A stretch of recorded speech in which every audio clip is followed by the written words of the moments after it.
Hello class 8 GK world book में आज हम लोग पढ़ेंगे चैप्टर नंबर 10 यूज़फुल साइंस। ये चैप्टर नंबर 10 है यूज़फुल साइंस। इसमें कुछ क्वेश्चंस दिए हुए हैं, उसको बहुत ही ध्यान से समझ के फिर हमें आंसर करना है। तो चलिए आइए करते हैं स्टार्ट।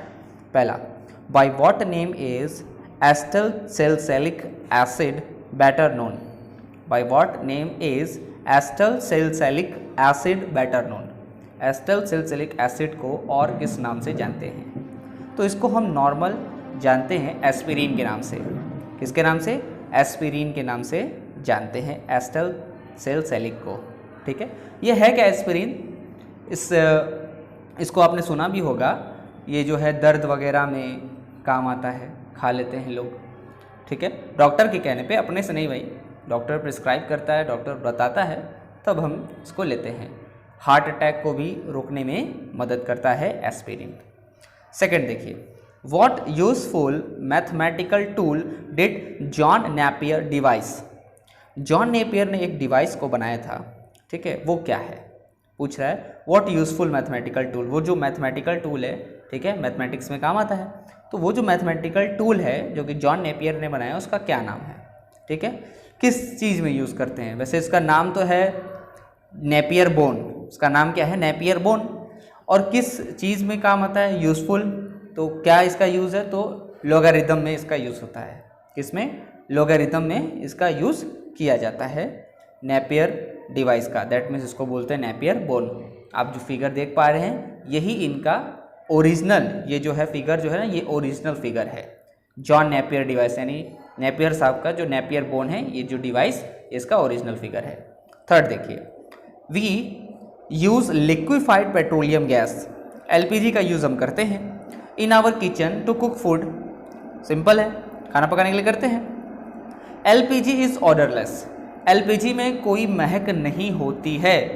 एलपीजी यानी लिक्विफाइड पेट्रोलियम गैस में कोई महक नहीं होती है, ये ऑर्डरलेस होता है। येट, लेकिन इसके बावजूद भी, व्हेनेवर द गैस लीक्स, जब भी गैस लीक करती है, वी कैन स्मेल इट, हम इसको सूंघ पाते हैं। From where does the smell come. तो ये बताइए, ये स्मेल कहाँ से आती है? जब आपको मैंने बताया कि एलपीजी जो है वो क्या है? ऑर्डरलेस है, यानी इसके अंदर महक है ही नहीं, तो फिर हमें महकता कैसे है? तो उसके अंदर एक केमिकल डाला जाता है। Chemical is added to give smell. Chemical डाला जाता है, ठीक है, ताकि स्मेल आए और हम बचे रहें भाई, किसी दुर्घटना से बचे रहें। और उस केमिकल का नाम है, इसका नाम है भाई इथेनीथियोल। क्या नाम है भाई? इथेनीथियोल जो है, ये केमिकल डाला जाता है जिससे कि हम सूंघ पाते हैं। ठीक है, सूंघ पाते हैं इन द सेंस कि स्मेल कर पाते हैं एलपीजी को। ठीक है, question number 4, which of the following would be useless to a man on the moon. इसमें से कौन सा यूजलेस है, यानी बेकार है? किसके लिए? आदमी के लिए बेकार है। कहाँ पे? मून पे। यानी अगर आप मून पे हैं तो आप, इनमें से कौन सा चीज़ आपके लिए बेकार है? एक फ्लैश लाइट, एक ऑक्सीजन सिलेंडर, या फिर एक मैच बॉक्स यानी माचिस का डिब्बा। कौन सा आपके लिए बेकार हो जाएगा मून पे? ठीक है, तो बहुत ध्यान से समझिए। फ्लैश लाइट की बात कर लें तो फ्लैश लाइट तो आपको काम आ जाएगा भाई। ठीक है, क्योंकि अगर अंधेरा साइड में अगर आप हैं तो आप वहाँ जाके फ्लैश लाइट जला सकते हैं, और वैसे भी आपको पता है कि वहाँ ये वर्क करेगा प्रॉपर। ठीक, ऑक्सीजन सिलेंडर तो भाई इसको तो बताने की ज़रूरत ही नहीं है। आप स्पेस में हैं तो जाहिर सी बात है आपको ऑक्सीजन चाहिए, क्योंकि वहाँ तो ऑक्सीजन है नहीं। और जो तीसरा है और मैच बॉक्स, तो आप जानते हैं कि मैच बॉक्स क्या है भाई? जब हम उसको क्या करते हैं, रगड़ते हैं, रब करते हैं, तो आग जलता है। ठीक है, और आपको ये भी पता है कि किसी भी चीज़ को आग लगने के लिए जो है ऑक्सीजन की ज़रूरत होती है। मतलब अगर ऑक्सीजन है तभी उसमें आग पकड़ेगा, नहीं तो नहीं पकड़ेगा। प्रॉपर ऑक्सीजन मिलेगा तो वो अच्छे से जलेगा। तो अब ये बताइए, ऑक्सीजन तो बाहर है नहीं, तो जब ऑक्सीजन है ही नहीं तो इसका किसी का मतलब, ये जो मैच बॉक्स है इसका कोई काम होगा? कोई काम नहीं होगा, ये जलेगा ही नहीं क्योंकि ऑक्सीजन ही नहीं है। तो इसका मतलब ये बेकार हो जाएगा। कहाँ पे? मून पे। 5th नंबर पे ये, give one word for an electronic code quietly inserted into a computer program and designed to spread through a computer system in order to disrupt and corrupt stored information. देखो ये जानते ही हो तुम, और इसके बारे में भाई सभी लोग जानता है, ठीक है। आज के समय में कोई ऐसा बंदा नहीं है जो इसके बारे में ना जानता हो।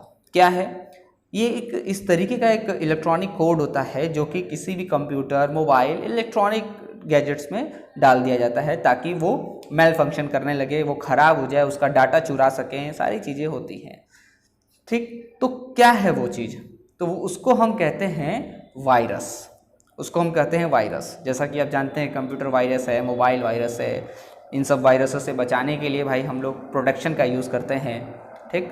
और अभी हाल में आपने पेगासस वायरस के बारे में सुना ही होगा, पेगासस, ठीक है, जो बहुत चर्चा में भी है, अभी भी है बना हुआ, जिससे सरकार ने क्या किया है, लोगों के मोबाइल फ़ोन्स को हैक कर लिया है।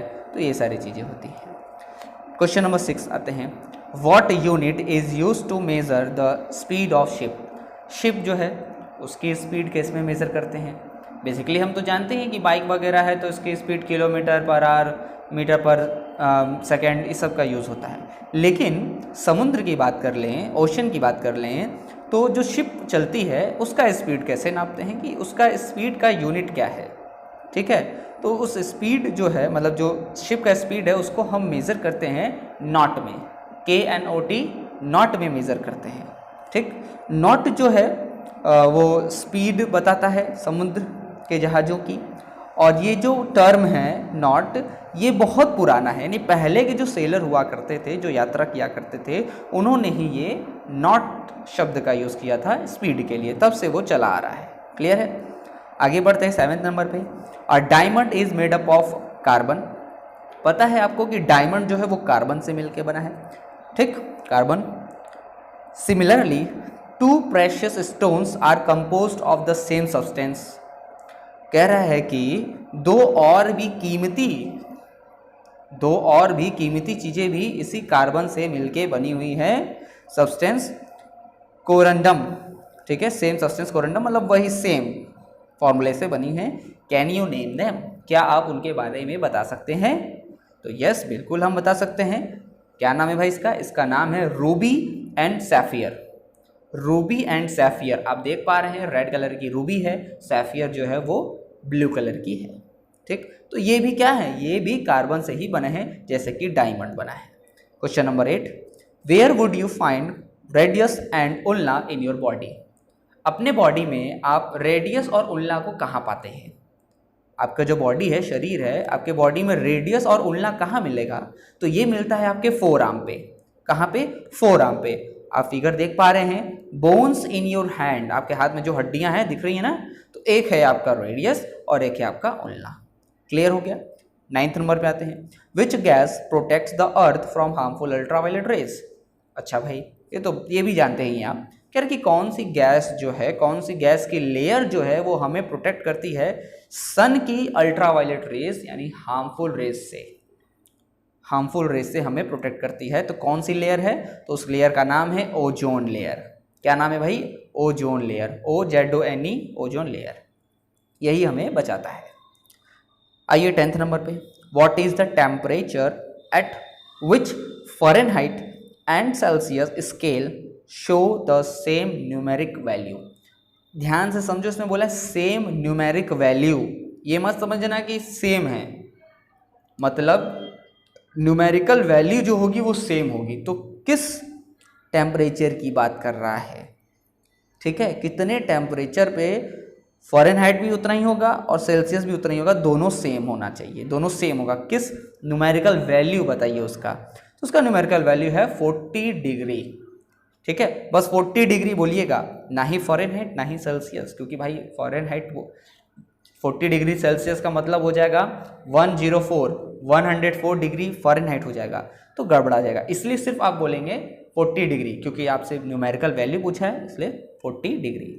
11th नंबर आते हैं, विच इलेक्ट्रोमैग्नेटिक रेज, कौन सी इलेक्ट्रोमैग्नेटिक रेज जो है वो sterilising operation theatres and instrument, वो क्या करती है? ऑपरेशन थिएटर को स्टरलाइज मतलब कि उसे वायरस बैक्टीरिया से साफ कर देती है, मुक्त कर देती है, यानी कहने का मतलब उसको साफ कर देती है।